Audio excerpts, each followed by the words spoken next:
I'm Erin, and this is ASMR Bookishness. And I wanted to try something a little bit different today. I don't pull out my spinning wheel very often. It's something that I really enjoy, but it takes a lot of setup because I have to move things around to be able to use it. But that has been my craft of the week.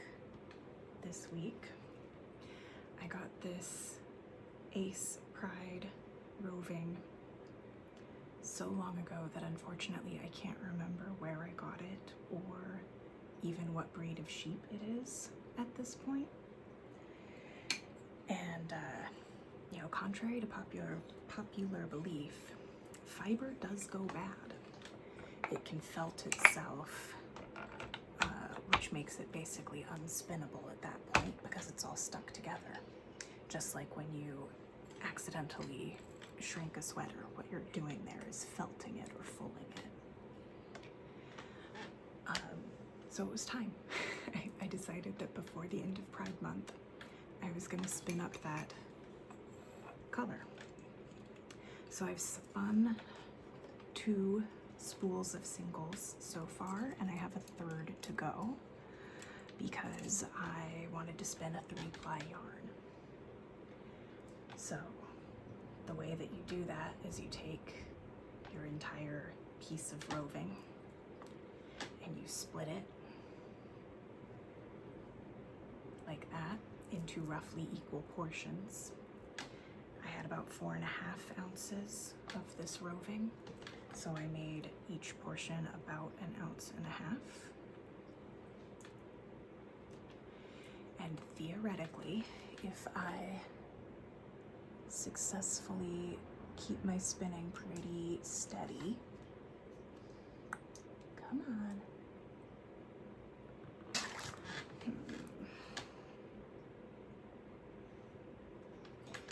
The oil is not playing nicely. If I keep my spinning pretty consistent, then all of the stripes of color will line up. So what I'm doing right now is just adding a little oil to all the moving parts to keep it all moving smoothly.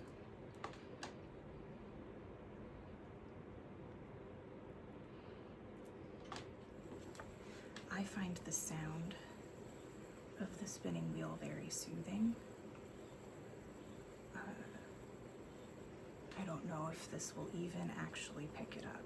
This is all an experiment.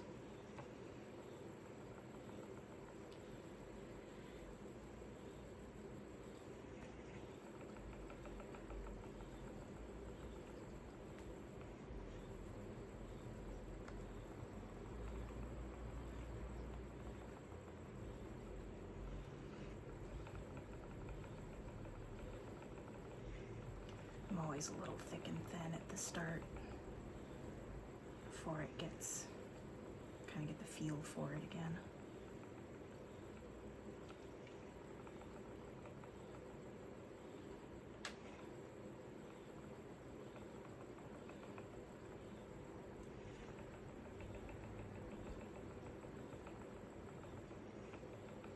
Spinning yarn is one of my favorite ways to relax. It's not something that I would normally do in the middle of the day on a Saturday like I am right now. But I've been thinking about the word should a lot lately. I should be cleaning my bathroom. I should be at work. There's always more work to do, right? I was going to do all of my chores before I let myself take this break. And then I thought, you know what? I need a break. So whether this happens at the middle of the day and it takes another couple hours before I get around to cleaning my bathroom, that's okay. It is okay to take time for myself, to do the things that rejuvenate me, that let me fill my cup back up.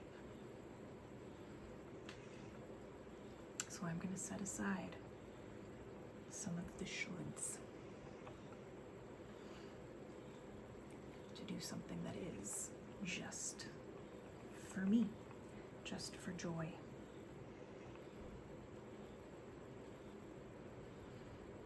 Because really, that is the only reason to spin your own yarn. It's time consuming. You know, it takes about 2 hours for me to spin an ounce of fiber. So when I get this skein of yarn finished, you know, it'll be probably 8 hours of labor. It's hand-dyed roving. Probably cost me about $30 because that's usually about what it costs. Which is about the same. Maybe, yeah, about the same as a skein of hand-dyed yarn. Certainly more expensive than commercial yarn would be. So what I just did there was move the yarn that I'm spinning down a hook so that I can fill the spool evenly. Maintaining balance is really important when you're hand spinning, because that's part of how you get your yarn to be consistent. I am by no means an expert at this. Like I said, I only pull my spinning wheel out, you know, maybe a couple times a year. The really ridiculous part is that I almost never actually knit anything with the yarn that I've hand spun. I think when I decided that I wanted to learn to spin, it was more out of a like, you know, curiosity. What was it like before commercially available yarns? How much time did people have to invest just to be clothed?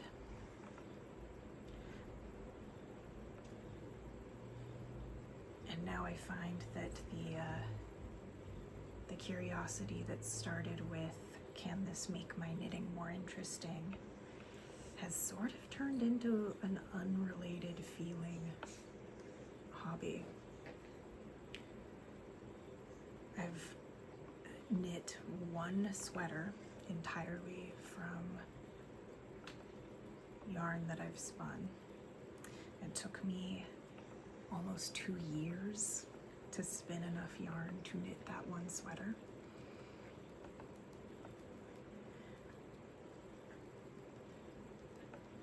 I've done a shawl and a couple hats, but mostly I just like spinning the yarn for the sake of spinning the yarn. Just taking the time to slow down,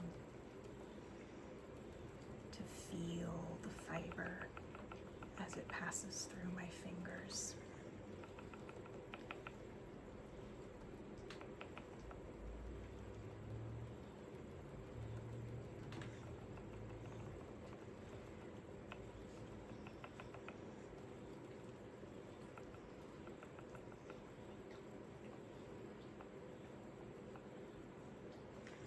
It's also a great way to get to know different sheep breeds. You know, different fleeces have different characteristics. So most people know merino.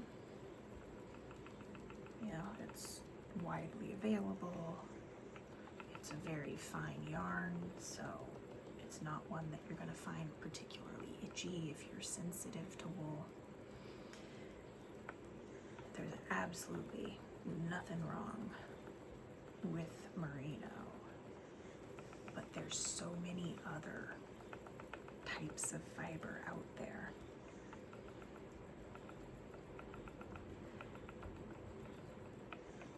Blue-faced Leicester, I don't know if I'm pronouncing that correctly, is one that I really enjoy working with. Targhee is another one. Those are both nice, soft, fairly long staple, fairly tight crimp, which are good characteristics for a pleasant spinning experience. There's a breed of sheep that's fairly common where I live. I live somewhere where it rains a lot. So it's a coarser fleece. It's not one that's considered suitable for next to skin wear. Can't for the life of me remember the name of the breed right now. I think it starts with the letter R.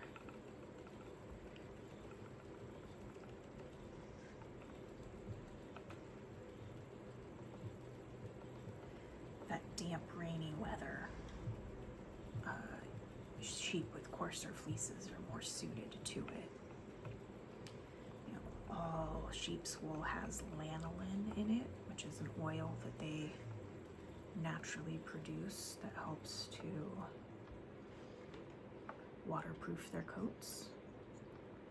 But some sheep produce more than others. That lanolin gets scoured out as part of the processing of a fleece. Immediately after a sheep gets sheared, the fleece gets skirted, which is, it's basically put at a waist-high gridded table. So vegetable matter, or VM, can kind of fall off of it, and people pick through it, pick out the particularly gross parts, felted parts, things that are just not gonna clean well. You know, the fleece around the sheep's belly tends to be very dirty and coarser, so most of that gets discarded, typically composted.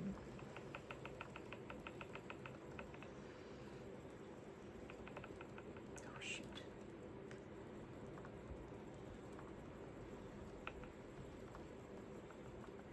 So, I am going to have a section in this where my colors aren't going to line up perfectly because I lost a bit of the purple here. And that's okay. It means that my final product will have a little bit of a barber pole section. I'm fine with that.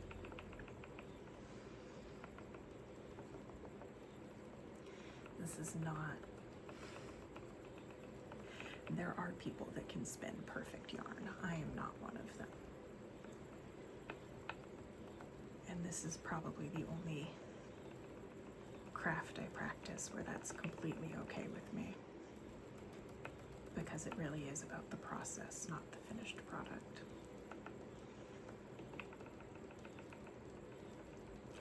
So after the fleece gets skirted, it'll get bagged up. And this is, you know, sort of the process for hand spinners. So if we're buying an entire fleece, we're usually there at the farm, you know, picking out on shearing day. It's kind of like going to a festival. It's a lot of fun. You pick out the fleece that you want while it's still on the sheep. You typically pay per ounce or per pound.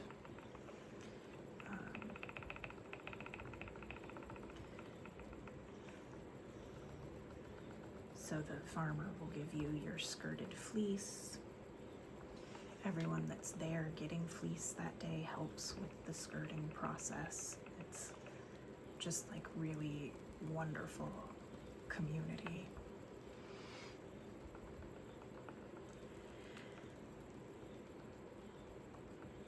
And the next step is to scour the fleece.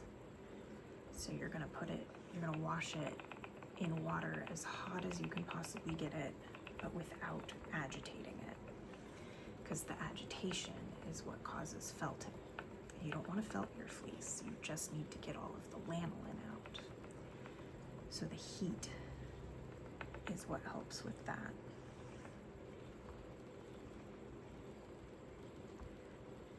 Once the lanolin is out, then you can start, and after that you let it dry. And then you would start combing, carding, however you want to do that. Turning it into a spinnable roving.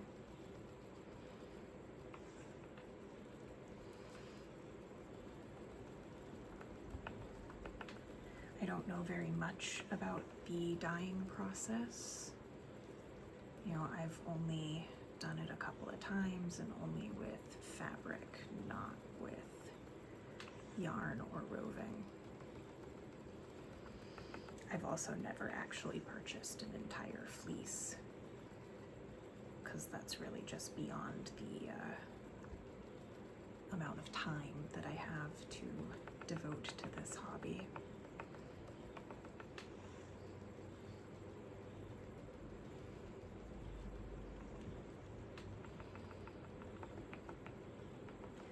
Also storage space. An entire fleece does take up some room. And like I said, it does expire. You can't just let it sit forever. It will get ruined. Especially if it's not washed.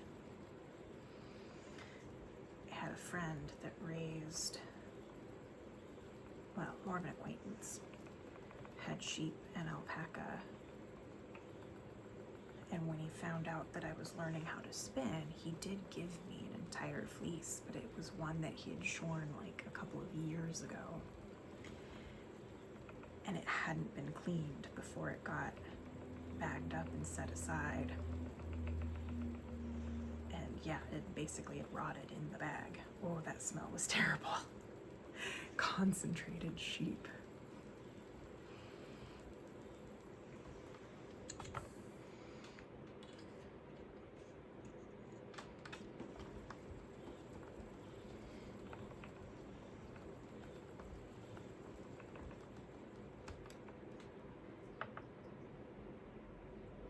I really did let this one sit for too long. So those moments where I'm stopping and yanking like that, it is because the fiber has felted a little bit.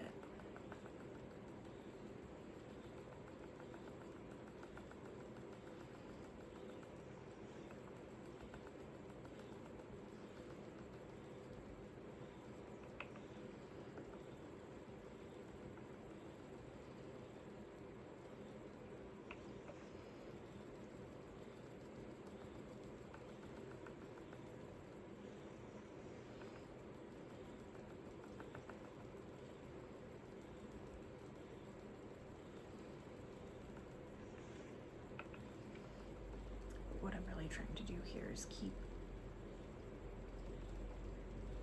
a consistent number of rotations across the yarn. It's not going to be perfect. So before this gets plied with the other two spools that I've already spun, I'll let it sit for at least a day, and that'll help kind of even out some of the tension. And then after I ply it all together, it'll get soaked in water and then kind of literally yank on it a bit. And that also helps even out some of the tension.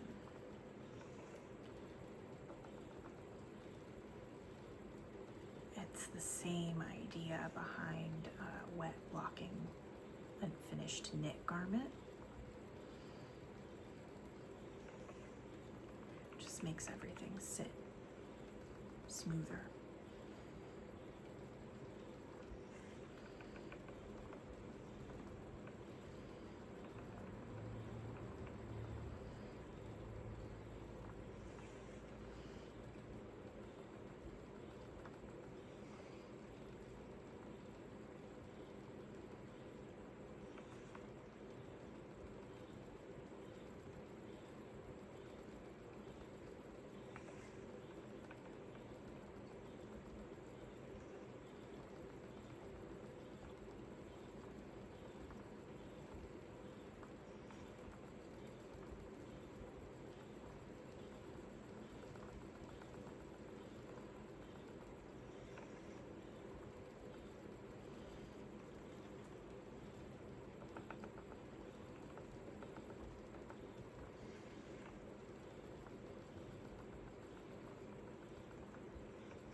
I've made it through 3 of the 4 colors for Ace Pride, which means I am maybe a third of the way through this roving because the color repeats twice. I'm gonna leave that here for now. I hope that this was enjoyable for you.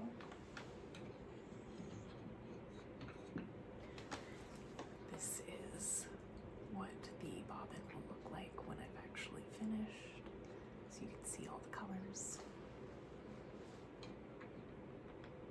And if you like this video, let me know in the comments if this is something you'd like me to do more of. I'm sure that that can be at least somewhat accommodated, you know, depending on how busy my schedule is.